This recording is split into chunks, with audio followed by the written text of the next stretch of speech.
Can you guys believe it? 2024 is already over. It feels like it was just January last week and suddenly it's already December, and I don't know, it's just so odd to me. When I was younger, I feel like time went by slowly as opposed to now every day is the same, and I don't recall half the days because I do all the same things every day. And so it just blurs.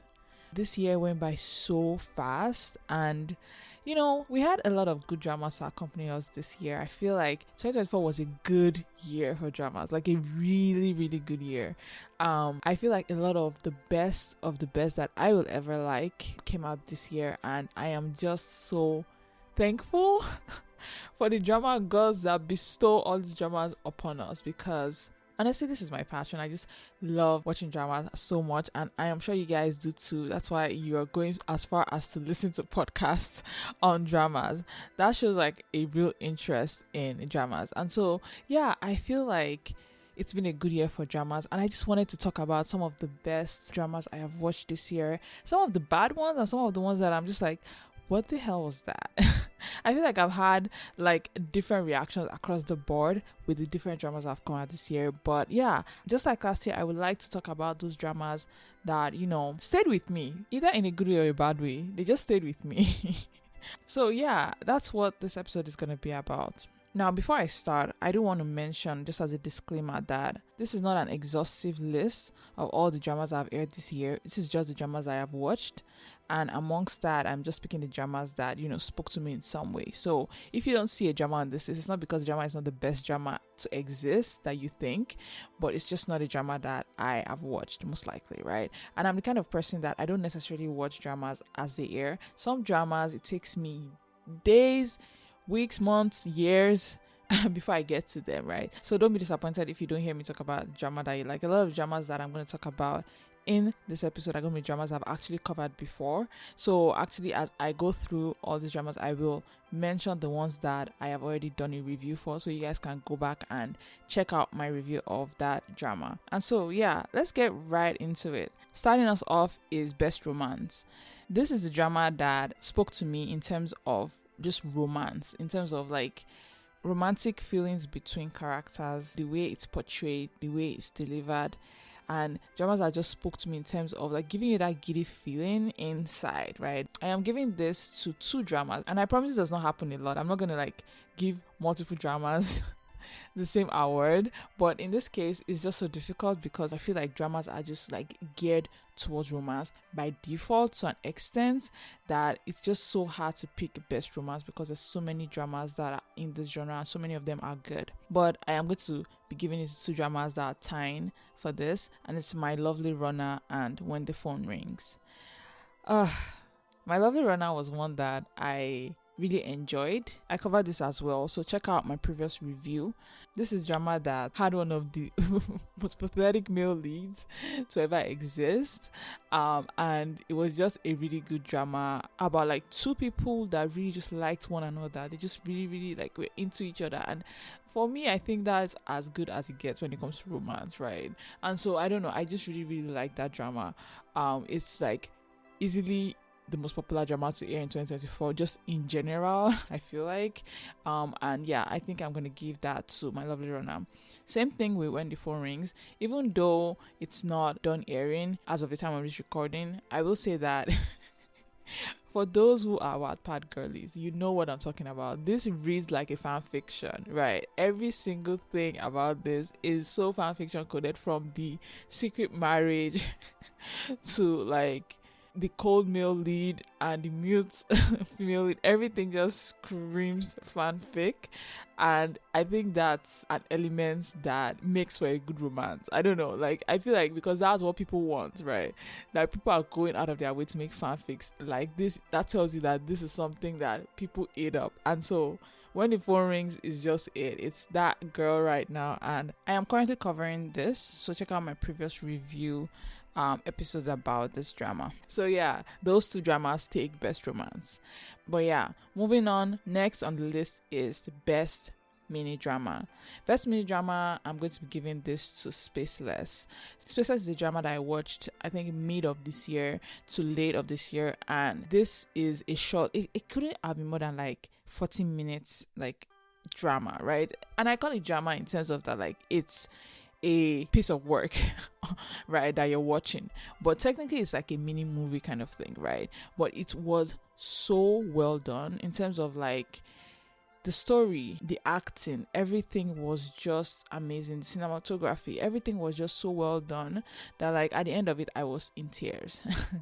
I was in tears. It's that kind of like mini drama that like you would use to introduce somebody to BL, because it's a BL drama, right? So it's just so interesting, and it was so well done that I had to give them props. It stayed with me for a while. So yeah, I give best mini drama to Spaceless. But yeah, moving on.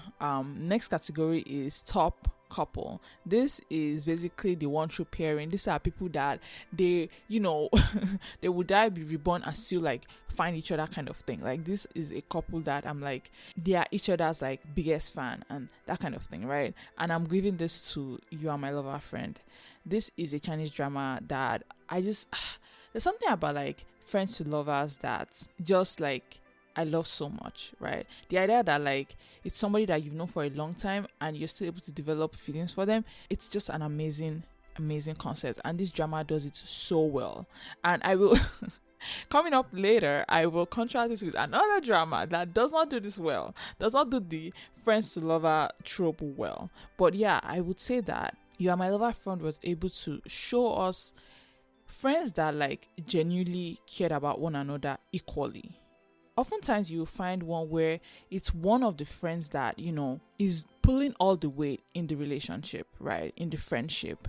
It's the one friend that is in love with the other friend. And that's not to say this is not the case in this drama. It is. But the friend in this drama that is not in love is just as invested, as a friend, of course, in the other person. And that is very important, right? I feel like a lot of times it's always one that's like, you know, making that effort and all that thing.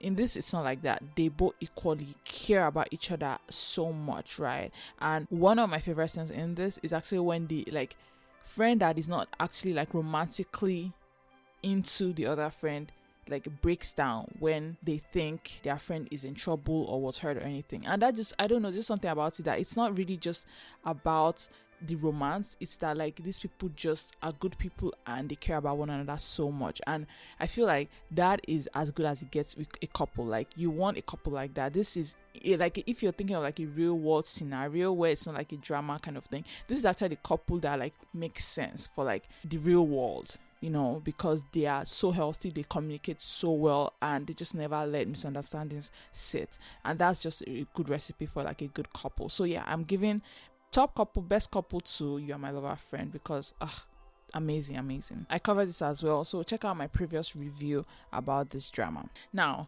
moving on, just to spice this up a little, the next category is the Chaos Award. This is basically the drama that is the most engaging, but mainly because it's the most dramatic and over the top. Like it's the one that is like holding your attention, mainly because you want to see how bad this can get, right?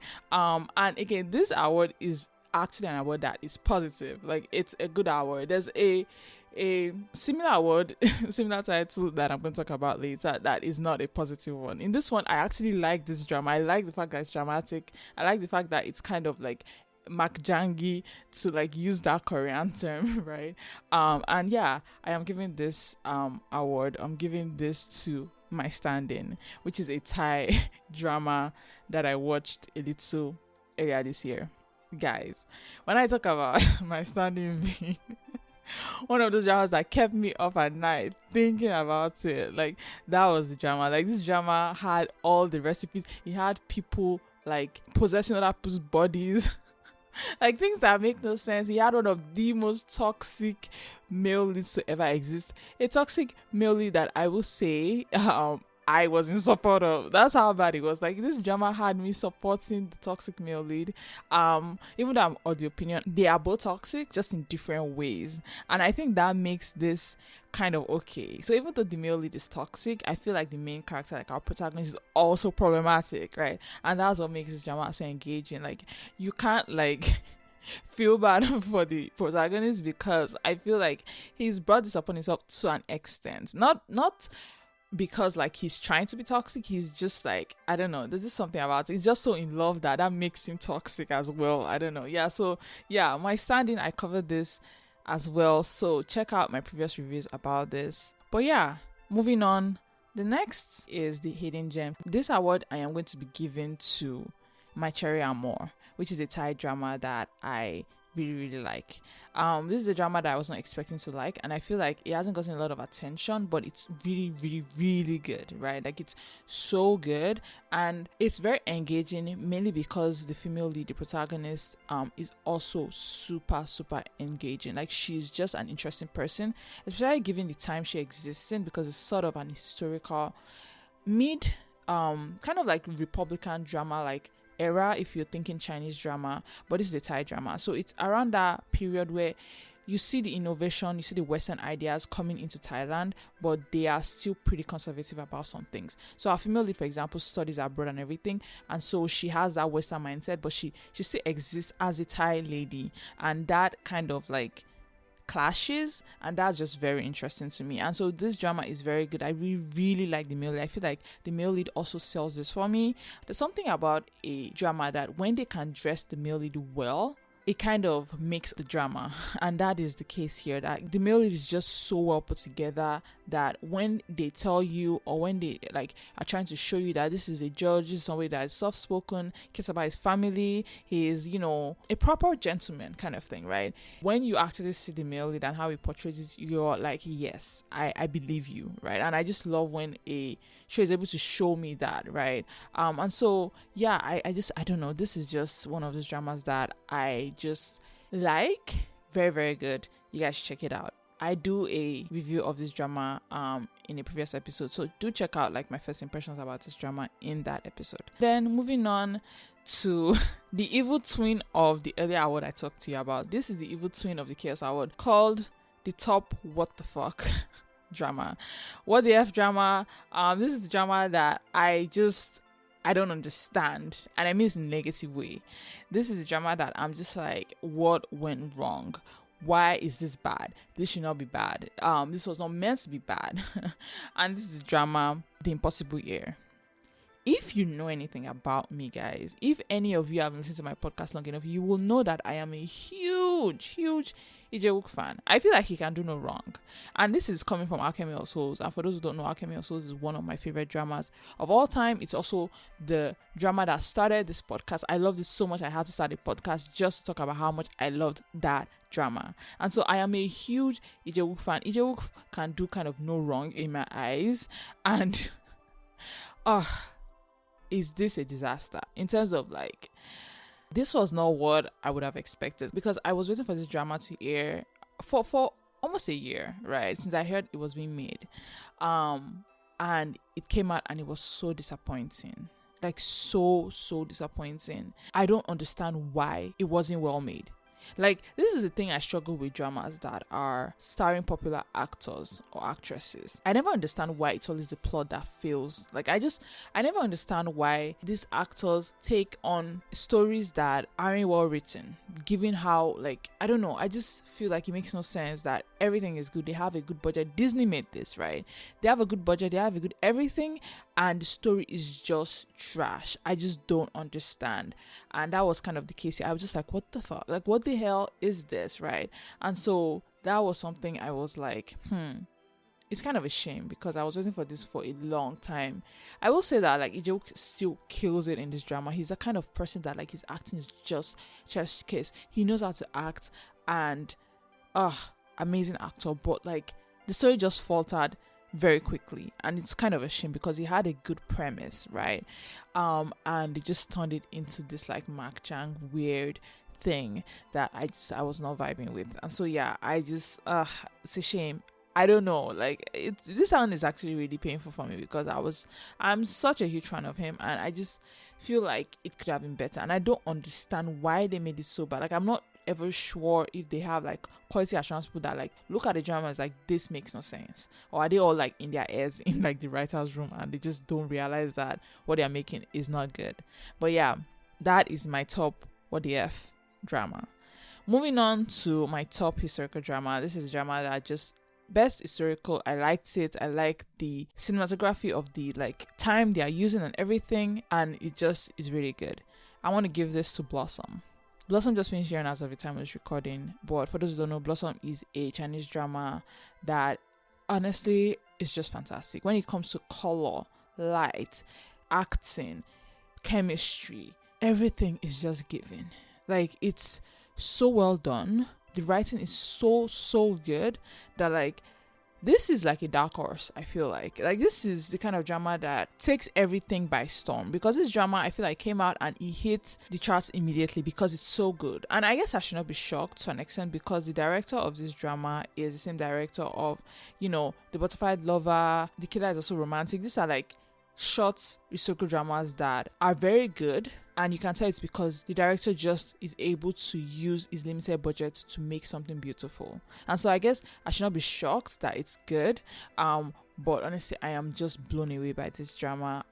It's so good. The leads have such good chemistry, and they are new enough to me, at least the male lead is, that it makes this very interesting. And so yeah, this drama is very very good, that I encourage everybody to watch this. It's very very good. In terms of like, if you like Chinese historical dramas, this is a drama for you. It's not going to disappoint you. It has all the good things and none of the bad things, right? And so yeah, very very good. Love it. 10 out of 10. Then moving on, I want to talk about and this is going to be the last like negative thing I say, but I want to talk about like the most disappointing drama of the year. This is drama that let me down. This is drama that let down my expectations. This is drama that I don't know why it was ever made. Unfortunately, I just hate it so much. And this is drama Love Next Door. It's very ironic that the two dramas that I hate this year are from the leads of Alchemy of Souls, because Love Next Door stars Jung So Min, and Jung So Min, if you know, I also really like her. She was in Alchemy of Souls and she did a very good job, right? And here it's just a letdown. This is a drama that when I was covering Top Couple, You Are My Lover Friend, and telling you how, you know, they had a really really good best friends to lovers kind of drama, this is the drama I was talking about when I said there's portrayals of this trope that is terrible. This drama is one of the worst depictions of the friends to lovers trope, because how is it possible for me to be watching a drama thinking in my head that I don't know how these people are friends?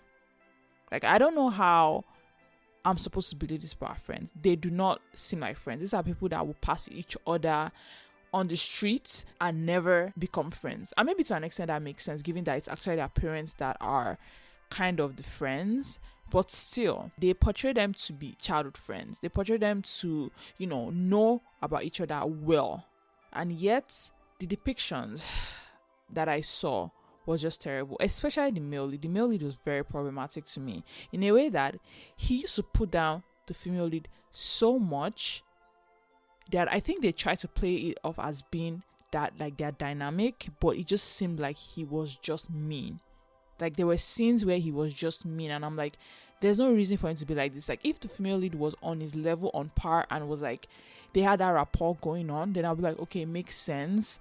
But to an extent, I feel like he was just extra mean, and he used to call her names and do all these things that it made no sense that they would be friends. Like, it felt like his feelings was the most important thing to him. Nothing else mattered, and he was selfish because of that. And so it was just, I don't know, I just really really disliked it. They never gave me the friends vibe to begin with, so I never could even believe they would ever become lovers, right? Does that make sense? The very start, the very base of their relationship was problematic to me, right? It didn't seem like they were friends.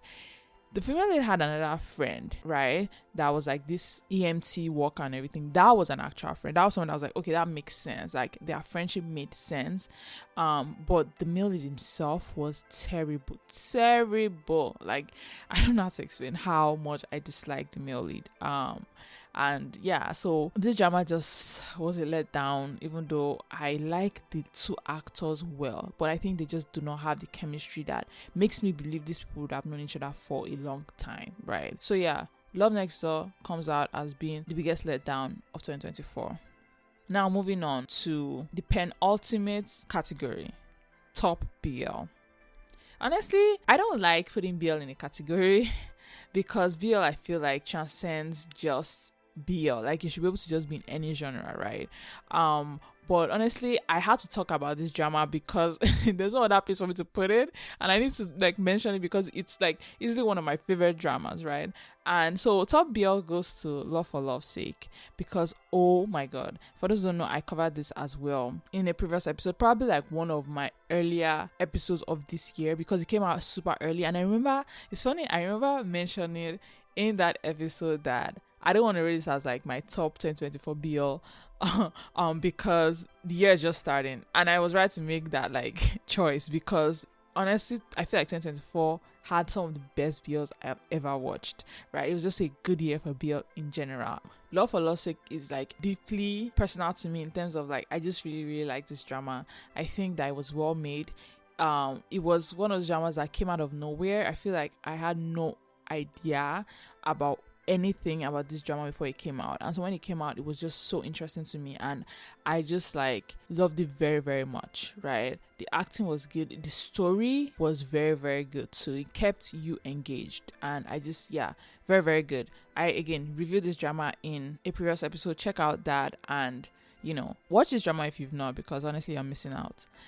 Yeah, and so finally, coming to the end of my wraps, the very best of the best drama, right? This is a drama that I would say is the top drama for the year 2024 for me. Like, this drama that held my attention for a long time. This drama that kept me obsessed. This is a drama that I, up to today, will rewatch a million times because it's just that good.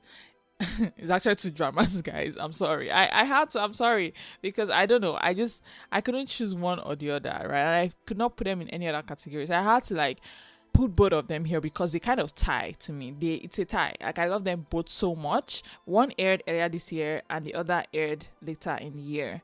And these are the dramas: Time of Fever and Unknown. Guys, you will not understand when I say these dramas have me in a chokehold. Like, they had me by the neck. I could not do anything else. I was like scrolling Tumblr, scrolling Twitter, scrolling everywhere just to hear what people had to say about this drama, because this drama was just that good. Like, I felt like it was like the best I have ever watched. Like, I don't know how to explain it. Like, when I talk about how 2024 was good for BL, it's because of these two dramas as well. Like, it was just so well done. They were both so well done, right? To start off, Time of Fever. Time of Fever, I feel like, will go down as one of the best Korean BL dramas ever. Because when I talk about like actors having it with one another, like when they have that thing, right, that X factor with one another, this is drama that I am talking about. This is my proof, right? This drama showcased one of the best chemistry I've ever seen on screen. The dynamic between the two leads comes off as just so interesting. Their relationship and how they've like progressed, right? Because again, this Time of Fever is a prequel to Unintentional Love Story, right? But the progression of their relationship I find very interesting. That Time of Fever makes it, I don't know, there's something about Time of Fever that has this close shots. It has this very conflicting cinematography to it that I just really like, right? And the angst in this just, I feel like, rounds up why this drama is so amazing, right? Like, I was watching this with bated breath. Like, there's just something about this drama that I feel like it doesn't get better than this. Like, in terms of dramas, it doesn't get better than this. And yeah, I really, really, really like this drama. Like, no one can tell me anything. This drama is fantastic. And I feel like it would be even more popular if they had not dropped all the episodes at once. Because technically it's a movie. But yeah, I feel like if they had like staggered it, it would have been even more popular, right? But yeah, I would say Time of Fever it's just so good. So good. And I covered it in a previous episode, so check that out as well. Then, last but not least, Unknown. Unknown is a Taiwanese drama, and I will say one of the few Taiwanese dramas that have aired this year. I will say that Taiwanese dramas just are a rarity. They don't make a lot of them. But when they do, you best believe they're coming for us. Like, Unknown... Oh god, I was so obsessed with this drama, if I can recall. Like, I was Super obsessed. Unknown gave us kind of a very nuanced dynamic between two people, because to an extent, one of the male lead helps raise the other male lead, right? And that alone is a red flag for a lot of people. That alone is problematic. But to me, the way the drama portrays it, the context in which it's given, makes this drama extremely good. It makes you realize that these two people just really only have each other, right? Or they only want to be with one another, right? It makes you realize that these people cannot really exist without one another. And to an extent, the way I mentioned how there's some dramas that it's okay when it's toxic because you know they're equally toxic kind of thing. I'm not saying the characters are toxic. They're actually not. They're actually really, really good people. Not lucky in life in that like they're both orphans and that kind of stuff. But I would say that the scenario in which they exist, the world in which they have existed, all throughout their years have made it so that they really rely on one another deeply. It's a kind of reliance that you cannot get from someone else. It's a kind of loyalty you cannot ask anybody else to give you, because they cannot. They can give each other this, but nobody else I feel like can give them what they have. And so that's what these two people have, and that's what makes this drama kind of very interesting. This drama had my attention throughout the whole run, and for those who would like to know what I think about it, I cover this drama in previous episodes, so do check that out as well. But yeah, this drama just, I don't know, there's something about it that like I was watching it and I was like, really? It doesn't get better than this. They will make you cry, they'll make you laugh, they will make you come to root for them, even though you think you shouldn't. And I think that that's a good testament, or that's a testament to how good the writing in this was. And honestly, I don't think anybody can pull obsess more than the lead in this drama. Oh my god, the obsession he has with his older brother is just it's something else. But yeah, that's all I have for this year. I feel like again 2024 has been good to us. Like, I am so happy. I am thankful always that I am able to watch all these dramas and I'm able to enjoy them. And, you know, I am looking forward to what 2025 has to offer. I feel like 2025 is going to be good as well. And I can only wish, right? And so, to a new year, right, guys? Like, I think I'm just excited when you think about the new year and all the new dramas that are going to air. I feel like that's like things that like keeps me happy. Like, this is my therapy, this is my coffee right? Because I don't drink coffee, right? This is it for me. So yeah, I am just so happy. I'm thankful to all of you that listen to my podcast, that like my podcast, and you know, you keep listening. I am very, very thankful. I'm glad you guys enjoyed this. And yeah, that's really all for 2024. It has been a fantastic year, and I hope you guys had a good year as well. I know I did. Next week is gonna be a whole new year. So yeah, thank you guys so much for listening to this episode. Happy holidays.